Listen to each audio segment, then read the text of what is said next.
പാൽ വില വർധന മിൽമയാണ് തീരുമാനിക്കേണ്ടതെന്ന് മന്ത്രി ജെ ചിഞ്ചുറാണി.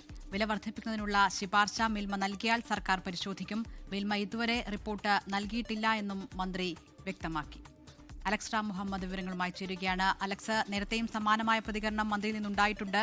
പാൽ വില കൂടാൻ സാധ്യതയുണ്ടോ? എന്താണ് ഈ വാക്കുകളിൽ നിന്ന് നമ്മൾ മനസ്സിലാക്കേണ്ടത്? ഇതിൽ തദ്ദേശ തെരഞ്ഞെടുപ്പിന് മുമ്പാണ് മന്ത്രി ചിഞ്ചുറാണി പറഞ്ഞത് പാൽ വില വർദ്ധിക്കാൻ സാധ്യതയുണ്ട് സംസ്ഥാനത്ത് എന്നുള്ളത്. അത് തദ്ദേശ തെരഞ്ഞെടുപ്പ് കഴിഞ്ഞതിന് ശേഷം അതിനെ സംബന്ധിച്ച് ആലോചിക്കാം. ജനുവരി പകുതിയോടുകൂടി ഒരുപക്ഷെ അത് പ്രാബല്യത്തിൽ വരുമെന്ന് മന്ത്രി ഒരു മാസം മുമ്പ് പറഞ്ഞിരുന്നു.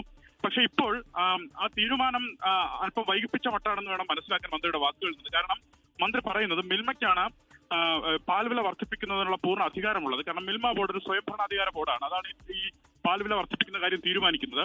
മിൽമ അത്തരമൊരു ശുപാർശ പാൽ വില വർദ്ധിപ്പിക്കണമെന്ന് ആവശ്യപ്പെട്ട ഒരു ശുപാർശ സർക്കാരിന് നൽകിയാൽ സർക്കാർ അത് പരിശോധിക്കാം എന്നാണ് മന്ത്രി വ്യക്തമാക്കിയത്. നിലവിൽ മിൽമ ഇതുവരെ അത്തരത്തിലൊരു ശുപാർശയോ റിപ്പോർട്ടോ നൽകിയിട്ടില്ല എന്നാണ് മന്ത്രി വ്യക്തമാക്കിയത്.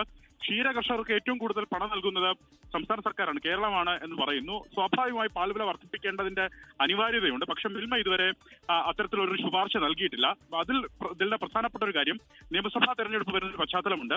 മിൽമയ്ക്ക്, അതായത് പാൽ വില വർദ്ധിപ്പിക്കുന്ന ഒരു സാഹചര്യത്തിലേക്ക് സർക്കാർ കടന്നാൽ ഒരു പക്ഷേ അത് തിരിച്ചടിയാകുമെന്ന് ഈ ഘട്ടത്തിൽ വിലയിരുത്തപ്പെടുന്നുണ്ട്.